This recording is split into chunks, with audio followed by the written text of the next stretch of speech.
When we look at the planets, one of the things that's going to be important is their compositions, and the same will be true for the moons. So here we're going to just get a quick overview of their compositions and see what makes these things unique. In the case of the Jovian planets, the planets that are like Jupiter, one of the things that we see is that their composition is very similar to the Sun. And here in this picture, of course, we've got the Sun here. And down here are the Jovian planets. And so here you get a sense of how big the Sun is compared to the Jovian planets. And these tiny little dots down here that you can barely see are the terrestrial planets plus Pluto. Just the difference in size would make you think that the Sun would be very, very different from the Jovian planets. But in fact, they do share a key composition that is similar. And what makes the Jovians so similar to the Sun is the gaseous composition. Our Sun is gaseous, and it is composed almost entirely of hydrogen and helium. About 75% hydrogen, about 25% helium. That is based on mass of the planet. And the same is true for the Jovian planets. They are primarily hydrogen and helium. Now these little squiggles mean approximately, because they are not 100% hydrogen and helium, and the same is true for our Sun. They're about 1%, pretty much every other element in the periodic table, but in much, much smaller amounts. And that small percentage of other things is going to be found in the core. The core is relatively small compared to the size of the planet. Now, when I say how big it is, it's not going to sound small because it is about the size of the Earth, but compared to how big Jupiter is, that is a pretty small part of the planet. But in the very center of all the Jovians, we do find a core that is made of what we'll call rock and metal. That's a fairly generic term for lots of things, but that's what we are going to find in the core. In contrast to the Jovians, the terrestrial planets are primarily rock and metal.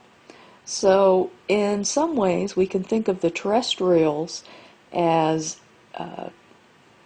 Jovian planets without the hydrogen and helium.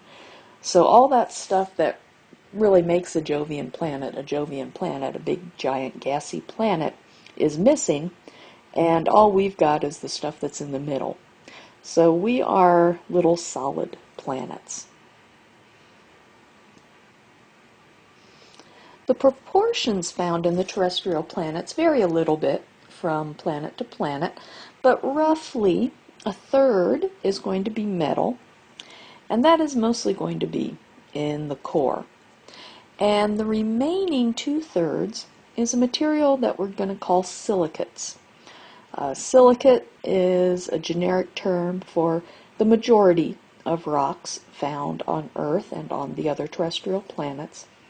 Over 90% of the rocks on Earth fall into the silicate category. And so everything else outside of the core up to the surface is going to be this silicate material. The terrestrial planets, the interiors are in layers, and that layering is due to a process called differentiation. And this is the separating of the interior into layers.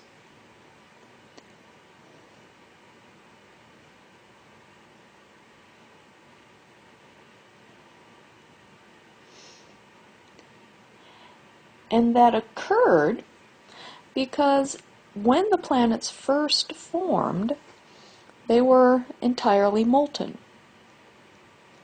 And that's due to the heat of formation. And when you have basically a giant ball of molten lava, it's going to separate out based on density. So you're going to have high density sinks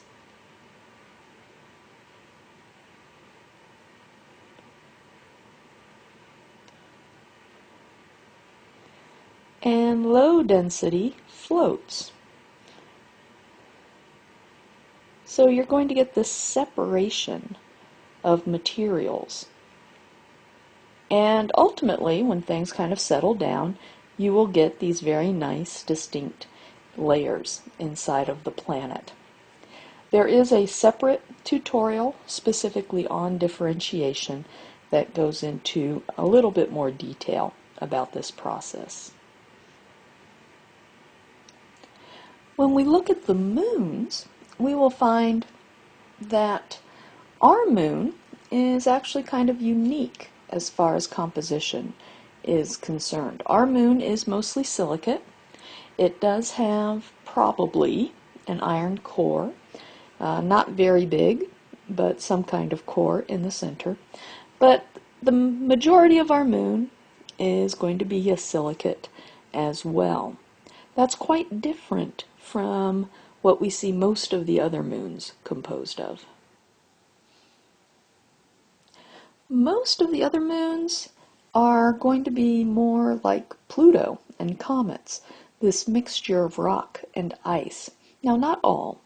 Here we see the interiors of the 4 largest moons of Jupiter, and 2 of them are mostly rock and ice, or rock and metal, rather. These 2 are kind of the exception to this overall rule.